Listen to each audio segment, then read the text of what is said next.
ആട്ടുംകാട്ടത്തിന് പിന്നെ ഔലൂസിനോട് രുചി ഉണ്ടാവില്ലല്ലോ ഷാജിയേട്ട എന്നുള്ള സാധനം, അല്ലെങ്കിൽ ഷാജിയേട്ട ഇവിടെ അങ്ങ്. അതിൻ്റെ അകത്ത് ആകെ ഒരു ഡയലോഗ് ആ സീനിൽ ബാർബർക്യൂ എന്ന് ഞാൻ പറയുന്നു, ബാർബക്യൂന് പകരം ബാർബർക്യൂ എന്ന് പറയുന്നുണ്ട്. ആ ഒരു ഡയലോഗ് മാത്രമേ ഉള്ളൂ. പക്ഷേ ഇതും കൂടെ വന്നപ്പോഴത്തേക്കും കുറച്ചുകൂടെ ആ ക്യാരക്ടറിനൊരു അപ്ലിഫ്റ്റ് കിട്ടി. സോ ഇതായിരുന്നു അന്നത്തെ ഒരു അവസ്ഥ. പിന്നെ സെക്കൻഡ് ആഡ് വന്നു കഴിഞ്ഞപ്പോഴത്തേക്കും എനിക്ക് ഡയലോഗ്സ് ഉണ്ട്, പക്ഷെ എല്ലാം സീരിയസ് ഡയലോഗ്സ് ആണ്. അപ്പോൾ അതെന്നെ ബോധർ ചെയ്യാൻ തുടങ്ങി. ആടില് ഞാൻ 3 പാർട്ടിൽ എനിക്ക് ബോധറേഷൻ ഉണ്ടായിട്ടുണ്ട്. ഇതിൽ വന്നപ്പോഴത്തേക്കുള്ള ബോധറേഷൻ കുതിര സവാരിയാണ്. പഠിക്കാൻ വേണ്ടി ഞാൻ ബാംഗ്ലൂർ പോയി. ബാംഗ്ലൂർ പോയി അവിടെ 2 ആഴ്ച ഒന്ന് വിചാരിച്ചാണ് പോയത്. അപ്പം ഫ്രൈഡേ ഫിലിം ഹൗസ് എന്നെ അങ്ങോട്ട് അയക്കുവാണ് അവരുടെ ചെലവിൽ. അപ്പോൾ ആദ്യം മറ്റേ ഗിനി പിഗിനെ നമ്മൾ ടെസ്റ്റ് ചെയ്യുമല്ലോ, അതുപോലെ ഒരാളെ അങ്ങ് അയക്കുവാണ്. ഇവൻ അവിടെ ചെന്നിട്ട് എന്ത് ചെയ്യുമോ എന്നുള്ളത് നോക്കാൻ വേണ്ടി. എന്നിട്ടാണ് ബാക്കിയുള്ളവരെയൊക്കെ അയക്കാൻ വേണ്ടി പ്ലാൻ ചെയ്തിരിക്കുന്നവർ. ഞാനവിടെ ചെന്നു. അപ്പോൾ അവിടെ അമിത് മൈനി എന്ന് പറഞ്ഞ അദ്ദേഹം എക്സ് നേവിയാന്ന് തോന്നുന്നു, അദ്ദേഹമാണ് ഇത് തുടങ്ങിയിരിക്കുന്നത്. അവിടെ കുറേ കുതിരകളുണ്ട്. അതായത് ഈ കുതിര ഓണേഴ്സ് ചിലരൊക്കെ പുറത്താണ്. അപ്പോൾ അവർ ഈ സ്റ്റേബിളിൽ കൊണ്ട് ടേക്ക് കെയർ ചെയ്യാൻ വേണ്ടി ഒരു ഹോസ്റ്റൽ പോലെയാണ് കുതിരകളുടെ. അപ്പോൾ അവിടെ തന്നെ 2 കോട്ടേജ് ഉണ്ട്. അപ്പോൾ അതിൻ്റെ അകത്ത് ഒരു കോട്ടേജിൽ എനിക്ക് അക്കോമഡേഷൻ. ഫസ്റ്റ് ഡേ തുടങ്ങി നമ്മൾ കുതിരപ്പുറത്ത് കയറി. അപ്പോൾ കുതിര ഞാൻ സവാരി ചെയ്തിട്ടുണ്ട്. പഴശ്ശിരാജയിൽ പണ്ട് പഴശ്ശിരാജയ്ക്ക് വേണ്ടി ഞാൻ കുതിര സവാരി ചെയ്തിട്ടുണ്ട്. അപ്പം അന്നും പഠിക്കാനൊന്നും പറ്റിയില്ല. ഒന്ന് ഈ കുതിര എന്നുള്ളൊരു ഭയമുണ്ടല്ലോ, അതായത് കുതിരയുടെ പുറത്തിരിക്കുമ്പോൾ ഒരു ഭയം മാറൽ മാത്രമേ അന്ന് സംഭവിച്ചിട്ടുള്ളൂ. പക്ഷേ പഴശ്ശിരാജയുടെ ഷൂട്ട് നടക്കുന്ന സമയത്തേക്കും എനിക്ക് ഡേറ്റ്സ് ഇല്ലാണ്ടായി. അന്ന് വേറെ ഏതൊരു പടം എൻ്റെ ഇടയ്ക്ക് വന്നിട്ട് എനിക്ക് പിന്നെ ചെയ്യാൻ പറ്റിയില്ല. അപ്പോൾ ആ ഒരു എക്സ്പീരിയൻസ് ഉണ്ട്. ഞാൻ അവിടെ ചെന്നിരുന്നു. അപ്പോൾ ഈ ആദ്യം നടത്തി ഒരാളിങ്ങനെ കുതിരയുടെ വള്ളി പിടിച്ചുകൊണ്ട്, അപ്പോൾ വളരെ സുഖമാണ്, ഒന്നും ചെയ്യണ്ട. അപ്പം 2 റൗണ്ട് കഴിഞ്ഞപ്പോഴത്തേക്കും ഈ അമിത് സാർ പറഞ്ഞു പൊങ്ങും താഴും ചെയ്യണം. അപ്പം നമ്മളത് മുട്ടിങ്ങനെ കുതിരയുടെ മുതുകിനിട്ടിങ്ങനെ ഞെക്കിയിട്ട് ഈ അപ്പ് ആൻഡ് ഡൗൺ ചെയ്യണം. മനസ്സിലായില്ലേ? അപ്പോൾ അതായത് മൊത്തം നമ്മുടെ വെയിറ്റ് ഇവിടെ മുട്ടിലാണ്. ഓക്കെ, അപ്പോൾ നമുക്ക് ശീലമില്ലാത്തതുകൊണ്ട് ഇങ്ങനെ പൊങ്ങുമ്പോൾ തന്നെ താഴും. പിന്നെ പതുക്കെ അത് ചെയ്തു വന്നു. പിന്നെയാണ് ഏറ്റവും ഡേഞ്ചറസ് ആയിട്ടുള്ളത്, എനിക്ക് ഏറ്റവും ഡേഞ്ചറസ് ആയിട്ട് ഫീൽ ചെയ്തത് ട്രോട്ടാണ്. ഈ കുതിര ട്രോട്ട് ചെയ്യുക, അതായത് ജോഗിങ് പോലത്തെ ഒരു പരിപാടിയാണ്. ഇതിന്റെ റിതം പിടിക്കാൻ വലിയ പ്രയാസമാണ്. അപ്പോൾ ഇതിങ്ങനെ പൊങ്ങും, കറക്റ്റായിട്ട് നമ്മളും അങ്ങനെ പൊങ്ങും താഴും ചെയ്യണം. അതാണ് ഈ നടന്നുകൊണ്ടിരുന്ന സമയത്ത് പൊങ്ങും താഴാൻ വേണ്ടി പറഞ്ഞത്, ഇതിലേക്ക് വരാൻ വേണ്ടിയിട്ട്. അപ്പം അവരൊരു പ്രൊഫഷണൽ ടീം ആയതുകൊണ്ട് അവർ ബേസിക്സ് തൊട്ട് പഠിപ്പിച്ചു തുടങ്ങുവാണ്. അവരെ കുറ്റം പറയാൻ പറ്റില്ല. അപ്പം നമുക്കും അറിയില്ല ഇങ്ങനെയല്ല പഠിക്കേണ്ടത്.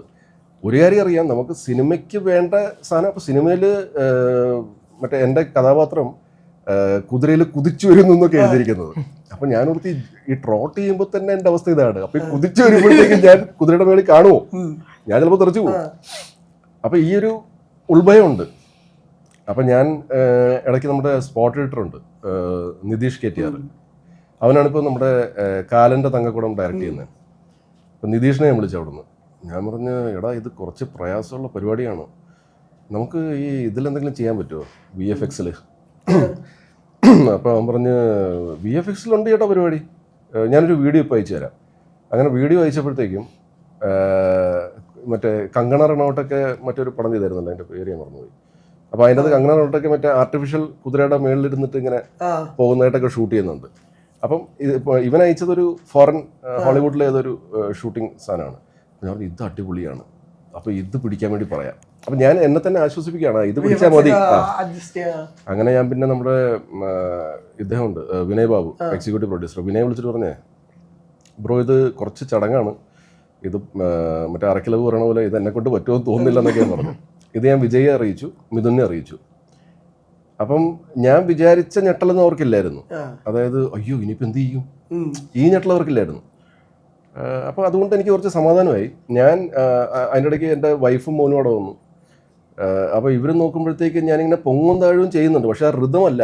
എനിക്ക് മനസ്സിലാവുന്നുണ്ട് ഞാൻ ആ ഋതത്തിലല്ല. ചിലപ്പോൾ ഈ കുതിര പൊങ്ങുന്ന സമയത്തായിരിക്കും ഞാൻ താഴുന്നത്, അപ്പോൾ അടിക്കും. അങ്ങനെ ലാസ്റ്റ് 7ാമത്തെ ദിവസം ഞാൻ അതെ ഞാൻ തീരുമാനിച്ചു, ഞാൻ ഇനിയിപ്പോൾ ഇവിടെ നിൽക്കുന്നില്ല, ഞാൻ പോവുകയാണ്. അങ്ങനെ ഞാനും വൈഫും മോനും കൂടെ തിരിച്ചു വന്നു. പിന്നെ ഇവിടെ നെട്ടൂർ എല്ലാവരും പ്രാക്ടീസിന് പോകുന്നുണ്ടെന്നുള്ളത് അറിഞ്ഞു. അങ്ങനെ നെട്ടൂർ പോയാലും ഈ ട്രോട്ടിങ് തന്നെയാണല്ലോ, അപ്പോൾ എനിക്കത് ചെയ്യാൻ പറ്റില്ല. പക്ഷേ പിന്നെ ഇവർ ഇത് അറേഞ്ച് ചെയ്തതാണല്ലോ. അപ്പോൾ അങ്ങനെ ഞാൻ 1-2 ദിവസം കണ്ട് ഞാൻ പോയി.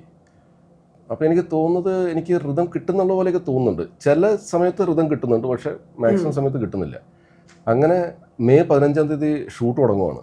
അപ്പം സണ്ണിയുടെയും വിജയബാബുവിൻ്റെ സീനാണ് എടുക്കുന്നത്. ഞാനന്ന് വൈകുന്നേരം എത്തി. എൻ്റെ 17-ാം തീയതിയാണ്. അപ്പം നാളെ ഒരു ദിവസമുണ്ട്. അപ്പം ഞാൻ യൂസ് ചെയ്യാൻ പോണ കുതിരയായിട്ടൊന്ന് പരിചയപ്പെട്ടിരിക്കുക എന്ന് പറഞ്ഞുകൊണ്ടാണ് ഞാൻ ഒരു ദിവസം മുമ്പേ വന്നിരിക്കുന്നത്. പിറ്റേ ദിവസം ഞാനവിടെ ചെന്നപ്പോൾ നമ്മുടെ കുതിരയുടെ മാസ്റ്ററുണ്ട്. അദ്ദേഹം ആദ്യം ഇങ്ങനെ പിടിച്ച് നടത്തി. അപ്പം ഞാൻ പറഞ്ഞു, മാസ്റ്റർ ഈ നടത്തൽ കുറേ നമ്മൾ ചെയ്തിട്ടുള്ളതാണ്, ആ പ്രശ്നം എനിക്കില്ല പിടിച്ച് നടത്തുന്നു. ഞാൻ പറഞ്ഞ സിനിമയ്ക്ക് എന്താ ആവശ്യം, അതൊന്നും നമുക്ക് ചെയ്ത് നോക്കിയാലോ. അപ്പോൾ ചോദിച്ചാൽ സ്പീഡിലോ? ഞാൻ പറഞ്ഞു ഒരു പ്രാവശ്യം നോക്കാം, ആ ഋതം കിട്ടുന്നുണ്ടെന്ന്. ട്രോട്ടിങ് വേണ്ടെന്ന് പറഞ്ഞു. ട്രോട്ടിങ് വലിയ പ്രയാസം. അപ്പോൾ പറഞ്ഞു ശരി. അങ്ങനെ ഇദ്ദേഹം ഞാൻ പറഞ്ഞ ആ ധൈര്യത്തിൽ പുള്ളി, ഞാനും ഭഗത്തും ഹരിയും ഉണ്ട്, ഞങ്ങളെ 3 പേരെ കൊണ്ട് സ്പീഡിൽ ഓടിപ്പിച്ചു. ഈ സ്പീഡിൽ ഓടുന്ന കുതിരയുടെ കറക്റ്റ് താളം പിടിക്കാൻ പറ്റും നമുക്ക്, അല്ലേ? അതായത് ട്രോട്ടിങ് ആണ് പ്രശ്നം. അതായത് പഠിക്കാത്ത ആൾക്കാർക്ക്, നമ്മളെ പോലുള്ള ആൾക്കാർ, പുതിയ ആൾക്കാർക്ക് സ്പീഡിൽ ഓടുമ്പോൾ കുഴപ്പമില്ല, കറക്റ്റ് താളമാണ്. അങ്ങനെ ഒറ്റ ദിവസം കൊണ്ട് ഞാൻ പഠിച്ചു. സിനിമയ്ക്ക് എന്താ വേണ്ടത് അത് പഠിച്ചു. വെറുതെ ബാംഗ്ലൂർ പോയി. നമുക്കൊന്നും അറിയില്ലല്ലോ. ഇതുപോലെ ഞാൻ വേറൊരു സിനിമയിൽ മറ്റേ കളരിപ്പയറ്റുണ്ടായിരുന്നു, കർമ്മയോഗി എന്ന് പറഞ്ഞ സിനിമയിൽ. അവിടെ ഇപ്പം കളരി പഠിക്കാൻ വേണ്ടി ഞാനിവിടെ എറണാകുളത്തൊരു സ്ഥലത്ത് പോയി. എന്നെ കൊണ്ട് പറ്റുന്നില്ല. എന്നിട്ട് ഞാൻ കാഞ്ഞങ്ങാട് ലൊക്കേഷൻ ചെന്ന് കഴിഞ്ഞപ്പോഴത്തേക്കും വിക്കിയുടെ വിചാരം ഞാൻ പഠിച്ചിട്ട്, വിക്കിയോടൊക്കെ ഞാൻ പറഞ്ഞിരുന്നു ഞാൻ ജോയിൻ ചെയ്തെന്ന്. ഞാൻ പഠിച്ചിട്ടാണ് ഞാൻ ചെല്ലുന്നത് എന്നുള്ളതായിരുന്നു പുള്ളിയുടെയൊക്കെ ധാരണ. അവിടെ ചെന്ന് ഇത് കമ്പോസ് ചെയ്യുന്ന ആള് കാഞ്ഞങ്ങാടുകാരൻ, ഒരു ഡോക്ടറായിരുന്നു. അദ്ദേഹം വന്നിട്ട് എന്നെ, ഇന്ദ്രിയത്തിനെ, അപ്പം ഞങ്ങളുടെയാണ് ക്ലൈമാക്സ് ഫൈറ്റ്, വാൾപേറ്റ്. അപ്പം പുള്ളി എന്താണ് അവിടെ ഷൂട്ട് ചെയ്യാൻ പോകുന്നത് ആ സാധനം പഠിപ്പിച്ചു. ഞങ്ങൾ 5 ദിവസമാണ് ട്രെയിൻ ചെയ്തത്. പക്ഷേ മിക്കവാറൊക്കെ 1 ടേക്ക് ഓക്കെ ആയിരുന്നു. വെച്ചാൽ നമുക്ക് വേണ്ട സാധനം, ബേസിക്സ് പഠിക്കേണ്ട ആവശ്യമില്ലല്ലോ നമ്മൾ. അതേപോലെ ഇവിടെയും സംഭവിച്ചു. പിന്നെ നമ്മൾ ഷൂട്ട് ചെയ്ത് കഴിഞ്ഞപ്പോഴത്തേക്കും നമുക്ക് പിന്നെ എക്സ്പീരിയൻസ് അത്ര ഇല്ലാത്തത് കൊണ്ട് ഡെഫിനറ്റ്ലി ഇപ്പം കുതിര പറയുന്ന സ്പോട്ടിൽ ഒന്നും നിൽക്കില്ല. അപ്പം പല പ്രാവശ്യം പല റിഹേഴ്സൽസ് പോകണം. ഏറ്റവും കൂടുതൽ പ്രശ്നം ഭഗത്തിനും ഹരിക്കുമായിരുന്നു. എന്ന് വെച്ചാൽ എൻ്റെ കുതിര സെൻറ്ററിൽ കൂടെ പോകുന്നത്. അപ്പം നമ്മൾ ഈ കാട്ടിലാണ് ഷൂട്ട് ചെയ്യുന്നത്, വളരെ നാരോ റോഡ്സ് ആണ്, അവിടെ കൂടെയാണ് ഓടിക്കേണ്ടത്. ഞാൻ നടുക്ക് സേഫാണ് ആക്ച്വലി, പക്ഷെ ഇവര് അപ്പുറം ഇപ്പുറമാണ്. അപ്പൊ എന്താ പ്രശ്നം വെച്ചാൽ ഇവിടുത്തെ മരത്തിന്റെ മറ്റേ ബ്രാഞ്ചൊക്കെ ഇങ്ങനെ കിടപ്പുണ്ട്. ഇതൊക്കെ ഇവര് ശ്രദ്ധിക്കണം. എങ്ങനെയുണ്ട്? അയ്യോ പിന്നെ അങ്ങ് പോട്ടെ. എഗ്ഗിൽ ശരിയാക്കാത്തുള്ളതാണ്. അത്രേ ഉള്ളൂ. കേറിയാലും വലിയ കുതിര ഇങ്ങനെ നോക്കിയിട്ടുണ്ട് എന്ന് പ്രാർത്ഥിച്ചിട്ടാണ്. ഇങ്ങനെ നമ്മള് കേറിയിരിക്കുമ്പോണ്ടല്ലേ ചിലത് റിവേഴ്സ് ഗിയറിലാ പോണെ. പിന്നെ ഇവര് അതിനെ ഉപദ്രവിക്കുന്നുണ്ട്. എന്ന് വെച്ച് കഴിഞ്ഞാൽ ഈ ഷോർട്ട് സമയത്ത് സ്പീഡിൽ പോകാനായിട്ട് ഇവര് തല്ലൊക്കെ ചെയ്യും. ആ സമയത്ത് ഇതിന്റെ റിലേ പോയിട്ട് ഒരു പോക്കങ്ങ് ഉണ്ടായിരുന്നു, പക്ഷെ കുറവായിരുന്നു. ഞാൻ ചുമ്മാ കയറിയിരുന്ന് പോയി കറങ്ങി വന്ന്. പക്ഷെ നമ്മളും പഠിച്ചു, നമ്മളെല്ലാരും ട്രെയിനിങ്ങിന് പോയി. ഇവിടെ നെട്ടൂരി പറഞ്ഞ പോലെ നമ്മളെല്ലാരും പോയി ട്രെയിനിങ് എടുത്തായിരുന്നു. ജയനൊക്കെ അടിപൊളിയായിട്ട് ചെയ്തു. പുള്ളി ഇത് പഠിച്ചിട്ടുണ്ടോ എന്ന് എനിക്കറിയില്ല, പക്ഷേ he was very good in that.